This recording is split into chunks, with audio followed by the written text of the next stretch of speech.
Welcome back to Barbecue and Bottles, folks, and today we're going to be bringing you a brisket experiment.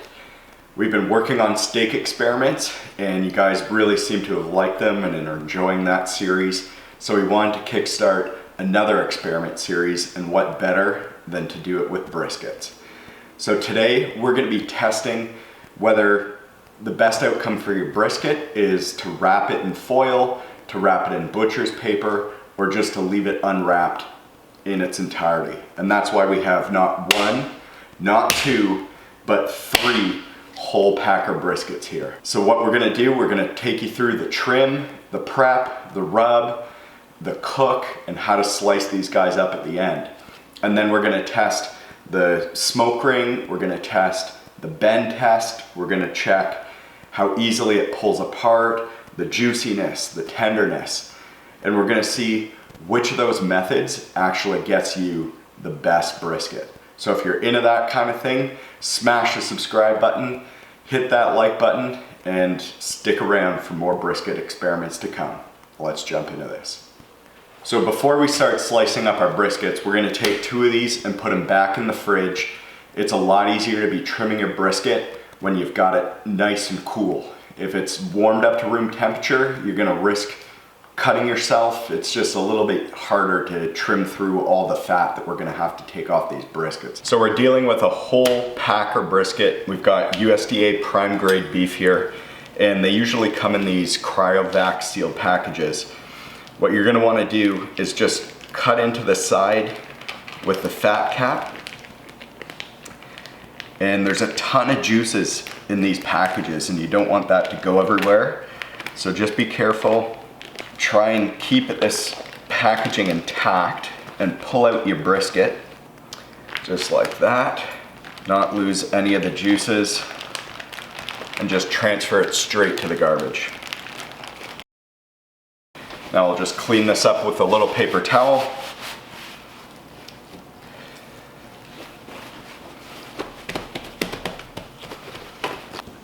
All right, so you can definitely tell this is a prime grade brisket. There is just a ton of fat in it, and what's gonna happen as we cut in, there'll be a ton of intermuscular fat as well, and that's what's gonna render down and just give us a really, really juicy, tender brisket. So as always, if you're gonna be doing a nice cut of meat like this, and you're gonna be investing 12 to 14 hours into a smoke, make sure you go and buy the best cut of beef that you can. You've got USDA Select, Choice, Prime. Prime's the highest end, Select is the lowest, Choice is in the middle, and it really just speaks to the amount of intermuscular fat that's going to exist within your piece of protein. So a little bit of geography just around your brisket here. We've got the fat cap, and then this is referred to as the underside. And then we have the flat, and that's, as you'd expect, the flatter part of the brisket. You can see it really well on this side. We're just talking about a thinner, flatter component of the brisket. And then we've got our point up this end. And this is really nice and thick, tons of marbling. This is where the burn ends are gonna come from. All right, now to prep the brisket and just remove some of this excess fat, we'd highly recommend you use a boning knife, and a thin boning knife that's got a little bit of a bend and give to it. It's just gonna make it easier for you to slice through the brisket. Now, what you're gonna wanna do is on the fat cap side, we're gonna wanna get this down to about a 1/4 inch worth of fat. And that fat we're gonna want on the brisket as it renders down. Again, all that flavor is gonna embed itself into the brisket. This is gonna be where a lot of the flavor comes from over the course of the cook. But first, what we're gonna do is just square off the edges of the brisket here. So we've got an uneven cut down this side, or edge down this side. Now we're gonna do the same thing on the other side. We've got a bit of a curve here. We just wanna straighten out this edge. All right, and you can see when we do that, it really starts to just show you the amount of marbling that's in the brisket. And you can see the point has far more intermuscular fat than the flat does. And that's why this is gonna be where all that juiciness comes from. All right, so now that we've got the edges trimmed up, and the reason we're doing this is you really don't want any part of your brisket sticking off or creating like an obvious point. Like we're gonna need to round the edges at the end, because as you've got this on your smoker, the smoke and the airflow is gonna catch on some of these points, and it's gonna potentially cause them to burn. So we just wanna reduce the risk of burning as we're prepping and slicing our brisket here. But first, why don't we get into just trimming the fat cap and get this down to the desired thickness that we're looking for. And again, with the fat cap, we're trying to leave about 1/4 inch of fat across the entire surface of the fat cap, and that's just gonna help as it renders down to leave our brisket being juicier. It'll protect the brisket from the heat of the smoker. All right, so the fat cap on this one was already pretty well trimmed. There wasn't a ton of excess fat. So now we're just gonna flip it over, and we're gonna wanna remove a bunch of this silver skin here. And if you've got the time, do this. If you don't, this isn't an essential step, but given that we've got 3 prime briskets here, we're gonna take the time. We've spent enough on these briskets to make sure that we're spending the time on our prep to get the best result we can. Now what we're gonna try and do is remove this really big chunk of fat, the decal. And this is, as you feel it, it's just really, really hard. That's not gonna render down. Nobody's gonna wanna bite into that. So we're just gonna cut this off, clean off.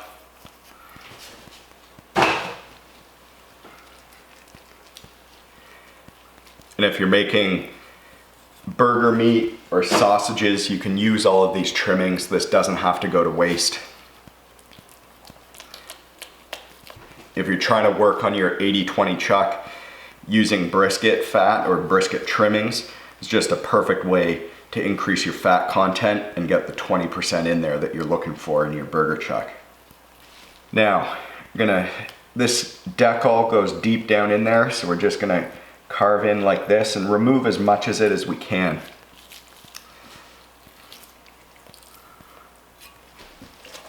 All right, we've got that out. We've got a similar chunk of fat on this side of the brisket, and we're just gonna carve into this, and in the same way, try to remove as much of this fat as we possibly can.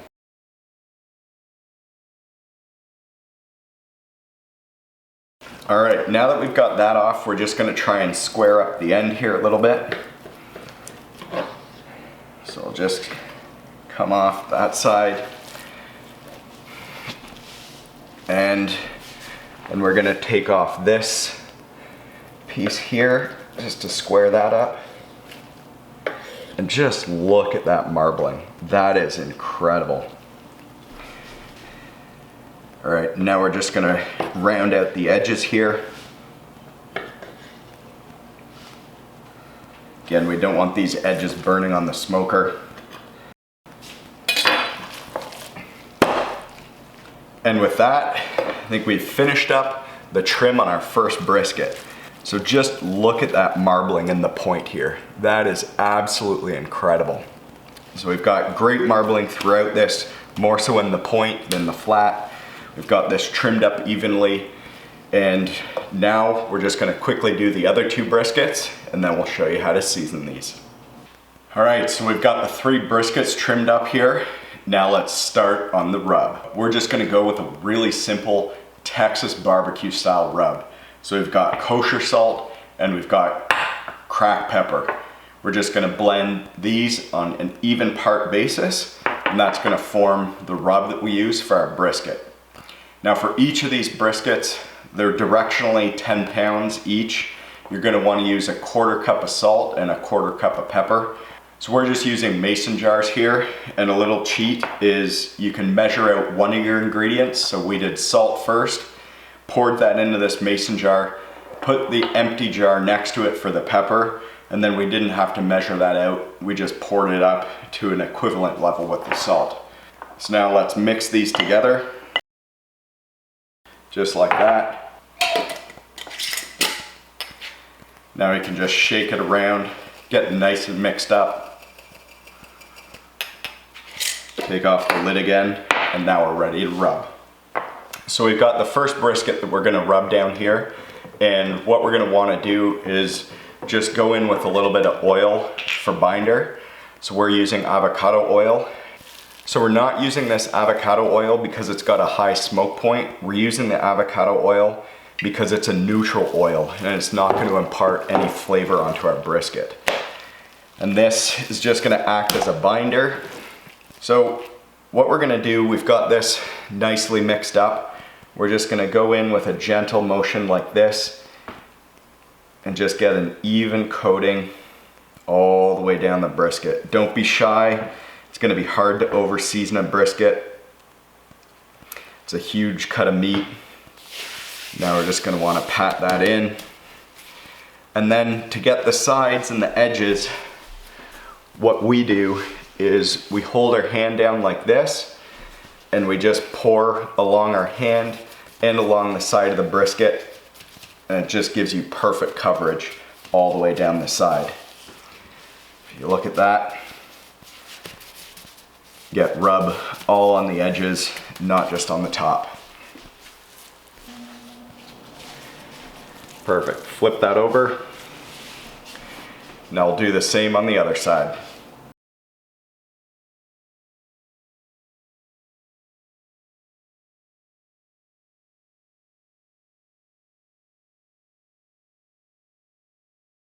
All right, with that, I think we've got a perfectly seasoned brisket. So we're just gonna get the other two seasoned up. And the salt and pepper that we're using, the salt is just a kosher salt, nothing special. You can pick this up at most grocery stores. And the pepper, we got pre-ground black pepper. We didn't get it fresh. If you wanna be really specific and follow some of the top barbecuers' methods for rub, you can look at Aaron Franklin. He recommends a 16 mesh black pepper. We got what was available at our grocery store, but if you want to go the extra mile, go for 16 mesh. Now we got these three guys trimmed up, rubbed up. Now we're ready to head outside and fire up the smoker. So we're out here on the Traeger Pro 34. We've just set the temperature to 250. So we're gonna let this come up to temp now, and then we're gonna throw the briskets on. So what are we doing here? We've got the smoker set at 250, and it's gonna take us between 12 to 14 hours for this cook. That's our guess. We've got a couple of briskets on there, so that always slows down the cook just with the volume of meat in the smoker. And we've got 10-pound briskets, and so a 10-pound brisket's likely gonna take 10 to 12 hours, so we're adding a little bit of extra time just because we've got that kind of volume in there. For pellets, we're just using the typical hickory pellets, and that's going to be a great flavor for our briskets. We've got the pellet hopper full. That's going to let us safely run this overnight and making sure we don't run out of fuel. What we're going to do is we're going to wake up every hour and a half, and we're just going to check on the briskets. Now, the one exception to that is our first check-in. So we're gonna check in at the 3-hour mark is our first check-in, and we're just gonna look for color, we're gonna look for whether the briskets are drying out, and we're just gonna hit them with a little bit of spritz of diluted apple cider vinegar. Now, right now it's 11:30 p.m., so we're gonna be doing this overnight, so we'll check in probably about 2:30 in the morning will be our first check. And then from that point onward, we're gonna be checking in every hour and a half. All right, we're at our desired temperature of 250. Let's go get those briskets.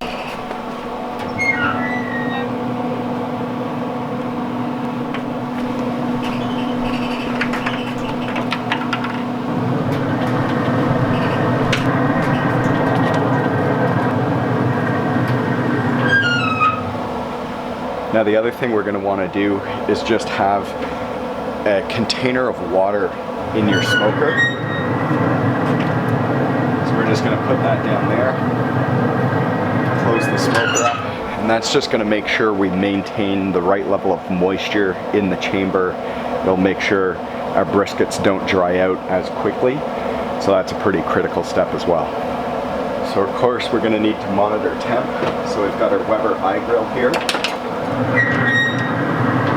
And we're just gonna get this stuck into the thickest part of the briskets.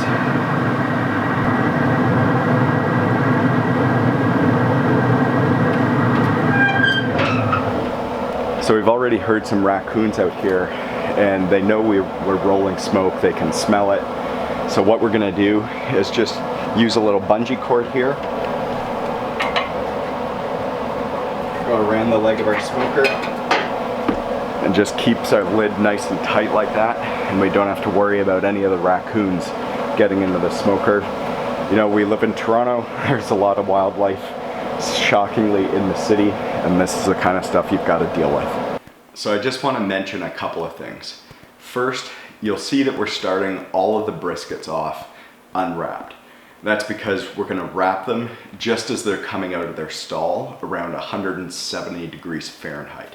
And that's probably going to occur somewhere in the 6 to 7 hour range into our cook. So we'll start off unwrapped and we'll wrap halfway through. Secondly, you'll see we're using a pellet grill, and that's a lot easier than using a traditional offset smoker. And it's because it's so easy to maintain temp.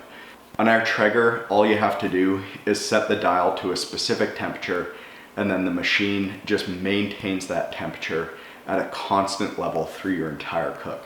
So it operates in a way like a wood-fired or wood pellet oven, and you don't have any of the fire management nonsense or time-consuming piece that you do in an offset smoker. So like from our perspective, I mean, it's a lot easier going down that direction, especially if you're doing overnight cooks and you happen to sleep through your alarm. It's happened before. And you know, this just keeps it going strong through the night. So thanks for tuning in. If you want to see more of these experiments, let us know in the comments below. Let us know how you're liking this video so far. If you like this style of video, or whether you want shorter videos, whether you want more experiments, whether you want just how-to videos, let us know in the comments below. We read all your comments, and just thanks for being here. Really appreciate you spending the time being part of this community with us. All right, it's 2:30 in the morning. It's our first check-in on the brisket, and we're just gonna be prepping our, I can't talk without coffee. We're just gonna be prepping our spritz. So we're going in with a little bit of apple cider vinegar. Now we're gonna dilute that down in equal percent water. Now let's go head out and check on the brisket. Okay, so the internal temp's reading 139 degrees Fahrenheit. So let's get our bungee cord off here. Take a look at these guys. That's great. You can see there's smoke coming off from our water tray, so you know this is adding humidity to the grill. We've got fat rendering down nicely. This is coming along perfect, to be honest. So let's just get the spritzer. Hit these with a couple shots of apple cider vinegar.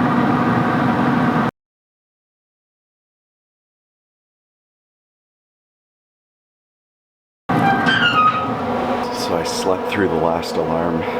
We're now 3 hours later, so it's 5:30. I've just checked the briskets, or the temperatures at least. We've got one registering 160, which is the thickest of the briskets, and then the other two are at 175. So this is actually perfect for our experiment. We're gonna leave one of the 175s continuing. We'll wrap the other one in butcher's paper, and then we'll use foil for the last one, and that's the Texas crutch. So we'll see if that lets it catch up to the other ones. So let's go ahead, we'll pull off one of the 175s and wrap it in butcher paper. So we're getting a really nice color here. You can see we're starting to get that black bark forming.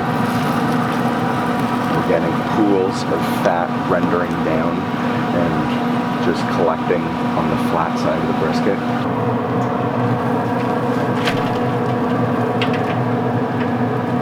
Now to wrap this, we're just going to come over the top here, fold this section in over the point, and over the flat, rotate it.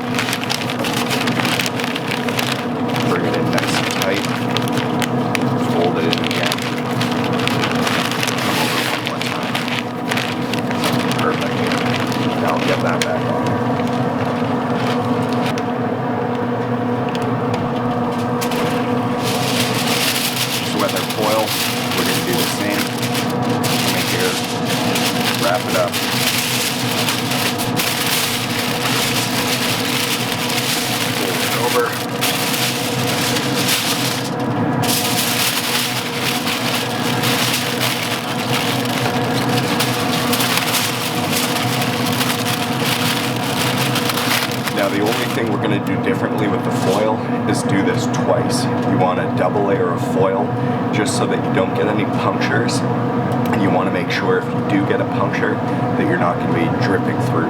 So that's why we go for a double layer.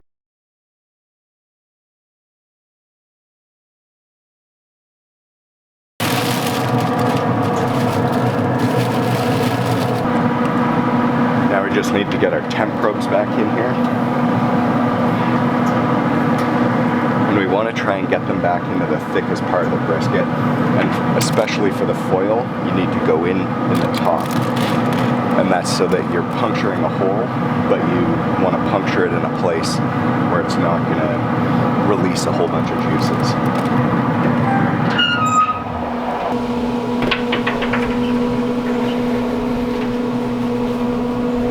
Alright, we've just come out and all the briskets are reading a little over 200. So it's going to be time to take this off. This actually cooked a little bit faster than we were expecting. It's about 9 in the morning. So from start to finish, we're looking at a little over 10 hours, and I thought it was going to go longer than that, but you know, it's probably the stability of the Traeger that just kept a constant temp through the night. So now what we're going to do is we're going to transfer these to a cooler. In our case, we accidentally left our cooler up at the cottage, so we're just going to improvise here and use our oven as a cooler. So we're going to want to leave these in a cooler for about an hour and a half to 2 hours, and that's really just going to allow the muscles to relax, let the temperature even out throughout the brisket. And if you've got the time, go the full 2 hours, but I'd really recommend going at least an hour to an hour and a half before slicing into these. All right, we've had the brisket in the oven for 2 hours, so let's pull them out and start carving into these.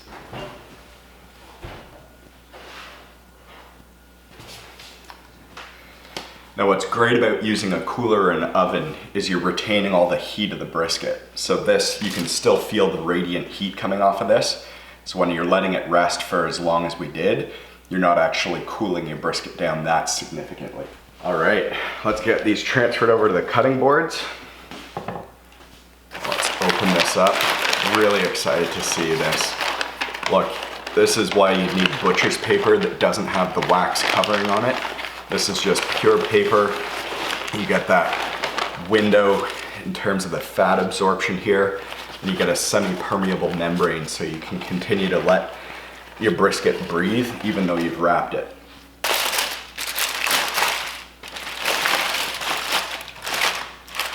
This brisket's definitely still the warmest out of them all.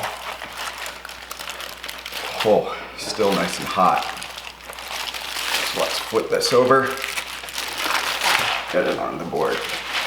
All right, so the first thing we're gonna test here is just the bark.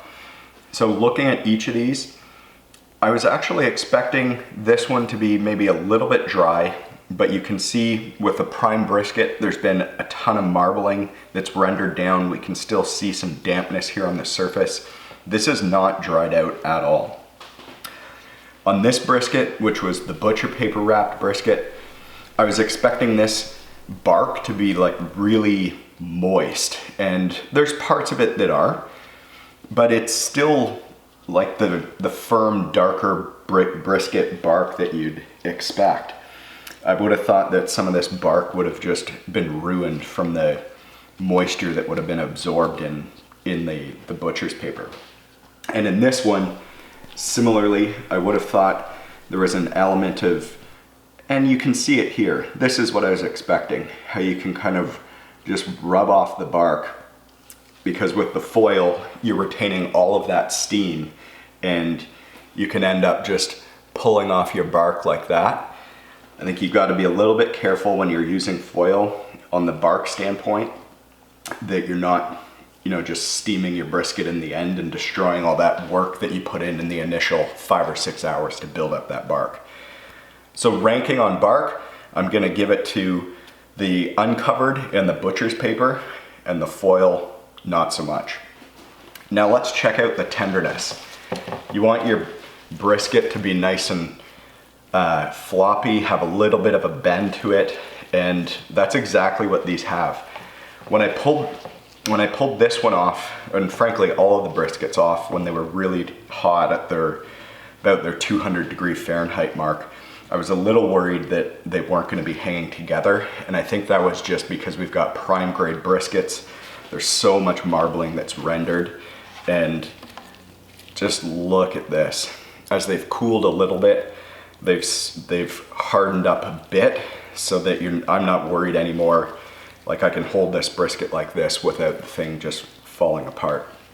So that's kind of the tenderness that we're looking for right there. And then this one I'm still a little bit worried. You gotta give it more support, and it just feels like maybe that foil took this one a little bit too far. It had a 205 temperature, so the others were between 202 and 203, so this was slightly warmer than the rest, but it, again, just from a tenderness, this one's gonna be really juicy, but it might be a little bit overdone. Now, why don't we slice into these and we'll check out the smoke ring. So to slice into it, we've just got one of these 21-inch slicers. These are really cheap. You can pick them up on Amazon. They're 30 bucks, so we'll put a link below. But these are really good just to make sure that, again, you're putting this much time and energy into a brisket. You want to make sure you're getting a clean cut, and the serrated edge here just makes it easier to carve in. So let's start with the unwrapped one. And what we're gonna do, actually, just before we carve in, you can see this is the perfect example. We've got the flat over here and the point up top. You can see there's a layer of fat that just separates the two. So what we're gonna wanna do at the start is just carve into this right in the main intersection of those two. And just look at that. Look at the juice coming off of this brisket. That's absolutely incredible. And then we're gonna take the flat and we're gonna wanna start cutting on an angle like this, cutting 1/4 inch thick slices. And as we move toward this cut, we're slowly bringing that angle in so we finish like that. All right. You know what? I'm gonna say that piece right there, that's a little burnt. That was hard for us to cut through.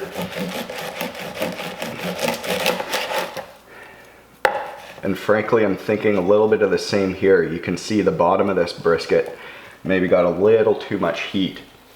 So again, our first step here on carving this one is gonna be to separate the point from the flat.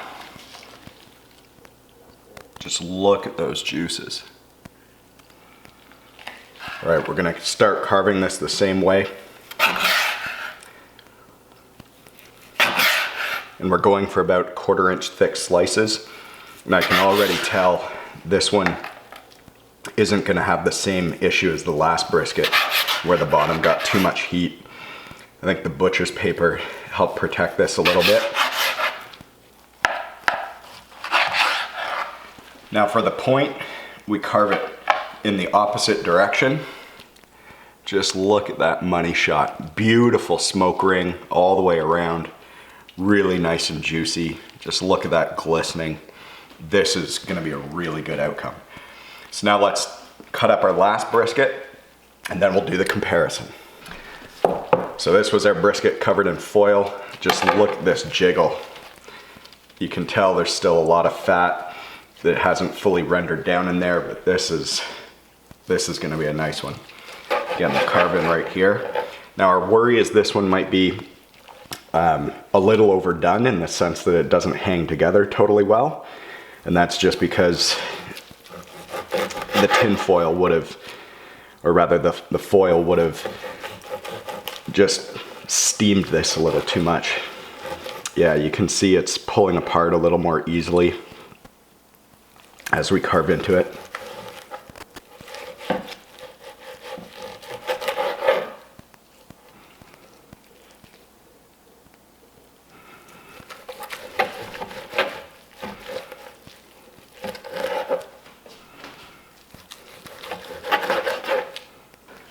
All right, so with this one, again, nice smoke ring.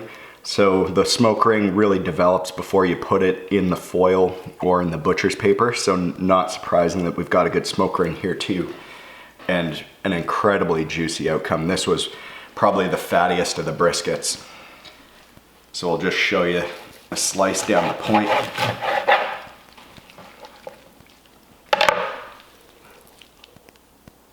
Look at the juice coming out of that. Just beautiful. All right, now for the comparison test. All right, so let's start out with the foil brisket. We've got a slice here, and let's see if it passes the bend test. So just barely passes it. I think this might actually fail as it breaks apart there. You should be able to hang the slice of brisket off of your finger like that without it breaking. So that's the sign that it's been a little bit overdone. And what you can do is try and cut thicker slices if you've overcooked your brisket a little bit. But again, that's the risk of wrapping in foil. Here, let's try the bend test. Right, and that just holds out. We'd maybe like a little bit more flexibility, but that can hold there on your finger and you can bounce it up and down and you're totally fine. That's not going anywhere. So right now, butcher's paper is in the lead. And now let's try our final one. Yeah, look at that. This is the uncovered. I think this just got a little bit too much heat. So right now, this is butcher's paper in the lead by a long shot. Smoke ring. So for smoke ring, here we'll do a comparison. We'll start with this was the wrapped in butcher's paper. Look at that smoke ring. Really, really rich, nice and thick. We'll show you the smoke ring now on the foil. Again, nice and thick, but maybe a little less noticeable, but it's still there. Like, I think that's a fairly close tie. And now let's carve into the point on the unwrapped. Look at that. Now, I'm not seeing as much smoke ring here. Now that must have more been, I'm gonna chalk that up to just the positioning in the actual grill itself, or the pellet smoker, because frankly, the smoke adhesion should have come before we wrapped any of these. And it's odd that this one didn't have as strong of a smoke ring, but clearly the unwrapped version of all of them should have had the most smoke if you would have thought about it. So that must just come down to where it was positioned on the pellet smoker. All right, so now we're gonna go for taste. So I'm gonna grab another slice here, cut into this. All right, we'll get that little bite out there.